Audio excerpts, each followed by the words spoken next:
बारिश कहर बरपा रही है। इस मूसलाधार बारिश अब आफत बनकर टूट रही है। जगह जगह जल भराव है, सड़कें समंदर बनी हैं, कहीं कहीं घर तालाब बन गए हैं। तो कुदरत के इस क्रोध काल में जरा संभल कर रही है। रिपोर्ट देखिए।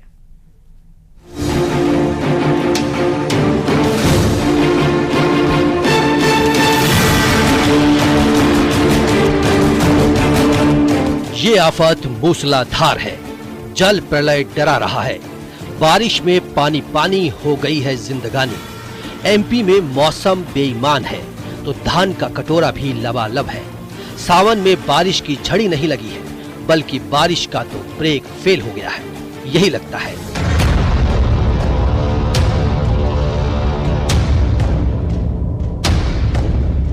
जबलपुर में बरगी बांध के 7 गेट खोले गए। कैचमेंट एरिया में लगातार हो रही है बारिश। नजारा जितना खूबसूरत है उतना ही आफत का अलर्ट। निचले इलाकों में लोगों को सावधान रहने को कहा गया है। अलर्ट जारी किया गया है।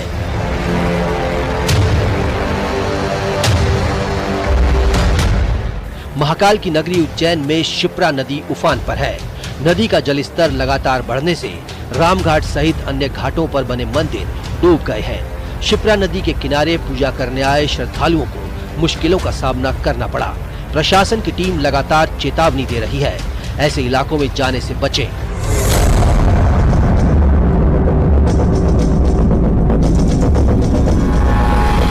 खरगोन में भी बारिश का कहर जारी है। शहर के ज्यादातर हिस्से जलमग्न हो गए हैं। जल भराव से लोगों का जीना मुहाल हो गया है। सड़कें तालाब बन गई हैं, जिसका खामियाजा ऐसे कार सवारों को भुगतना पड़ा। कार नाले में पलट गई, जिससे कार चालक घायल हो गया। उज्जैन, खरगोन और अब शाजापुर में बारिश का हाल देखिए। लगातार हो रही जोरदार बारिश से निचली बस्तियों में बारिश का पानी घुस गया है। घर में समंदर और लोग परेशान। डिपो रोड पर बने एक कच्चे मकान की दीवार भी ढह गई। एमपी ही नहीं, अब छत्तीसगढ़ की ये तस्वीरें। गरियाबंद में मैनपुर इलाके में बारिश आफत बनकर बरस रही है। मैनपुर कला में पुल नहीं होने से उफनती नदी पार करते लोग नजर आ रहे हैं। इधर बाघ इलाके में उफनती नदी में ट्रैक्टर फंस गया था। बड़ी मुश्किल से ट्रैक्टर चालक की जान बची। Bureau report, news 18 MP Chhattisgarh. और अब बात जोधपुर से बड़ी खबर की, जहां डिवाइडर से टकराने के बाद पुलिस की गाड़ी पलट गई है। दूसरी गाड़ी को बचाने के चक्कर में यह भीषण हादसा हुआ है।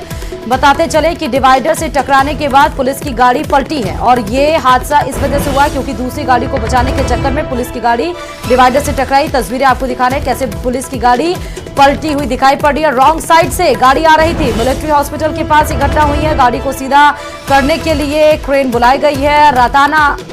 रातानाडा थाना क्षेत्र का ये पूरा मामला है।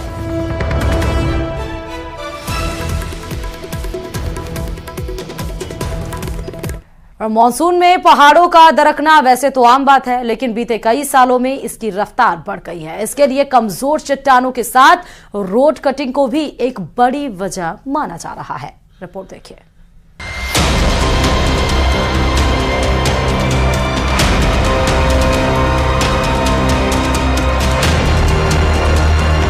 मॉनसून में उत्तराखंड का शायद ही कोई ऐसा इलाका है जहां दरकती पहाड़ियों ने तांडव न मचाया हो।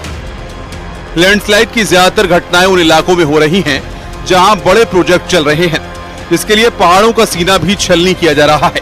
नतीजा ये है कि बारिश होते ही बड़ी बड़ी पहाड़ियां टूटकर तांडव मचा रही हैं।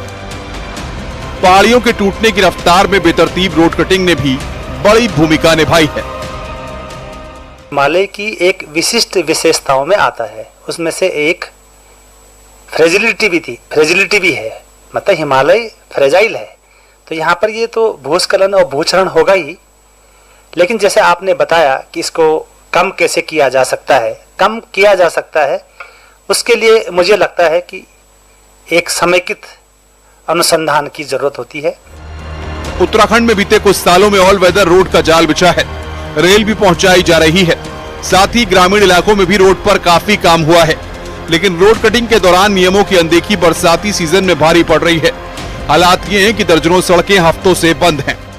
तकनीक का इस्तेमाल करते हुए कम से कम स्लाइडिंग जोन बने तो उसको लेकर हर पहाड़ पर लगातार ट्रीटमेंट चलता है। सामान्यतः यदि हम ऑल वेदर रोड के उसमें भी देखते हैं तो कहीं कहीं भी जहां ये देखने को मिला है और ट्रीटमेंट को होते हुए यदि कुछ वर्ष बीत गए हैं तो हम ये देखते हैं कि वो स्लाइडिंग जोन अब ठहर गया है। हिमालय के पहाड़ कमजोर माने जाते हैं। इन पहाड़ियों में जरा सी छेड़छाड़ लंबे समय तक भारी पड़ती है। ऐसे में बेहतर यही होता है कि नियमों के मुताबिक ही पहाड़ों में बड़े प्रोजेक्ट बने। इससे लैंडस्लाइड की घटनाओं को कम किया जा सके और लोगों को भी प्रोजेक्टों का फायदा मिल सके। किशन जोशी के साथ पिथौरागढ़ से विजय वर्धन उप्रेती की रिपोर्ट।